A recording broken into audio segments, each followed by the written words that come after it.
Gjashtëmujori i parë i vitit 2026 ka sjellë një rritje të ardhurave në buxhetin e shtetit, duke krijuar më shumë hapësirë për investime dhe zhvillim. Lajmin e ka bërë të ditur Ministri i Financave Petrit Malaj, përmes një postimi në rrjetet sociale ku thekson se ecuria e të ardhurave për gjysmën e parë të vitit përbën një sinjal pozitiv për ekonominë shqiptare. Sipas Ministrit Malaj, rritja ekonomike po reflektohet edhe në fuqinë financiare të shtetit, duke krijuar mundësi për më shumë investime dhe shërbime publike.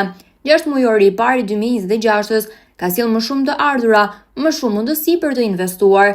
Ministri nënvizon se objektivi i qeverisë është të shfrytëzojë këtë hapësirë financiare për të mbështetur zhvillimin dhe përmirësimin e shërbimeve për qytetarët. Sipas tij, çdo e ardhur shtesë në buxhet duhet të përkthehet në më shumë mundësi për familjet, bizneset dhe komunitetet në të gjithë vendin. Rritja ekonomike ka vlerë kur përkthehet në më shumë mirëqenie. Sipas Ministrisë së Financave, ecuria e gjashtëmujorit të parë mbetet një tregues pozitiv për vitin 2026, ndërsa sfida kryesore vijot të jenë kthimi i rritjes ekonomike në investime, zhvillim dhe mirëqenie për qytetarët. Të ardhurat publike në 3 vitet e fundit janë rritur me 31%, çka tregon rritje ekonomike të qëndrueshme, por edhe formalizim të ekonomisë shqiptare.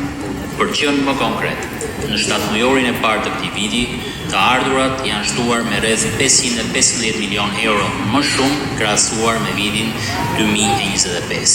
Synimi ynë është që deri në përfundim të vitit t'i kemi rritur të ardhurat publike me 1.2 miliard euro më shumë krahasuar me vitin 2024.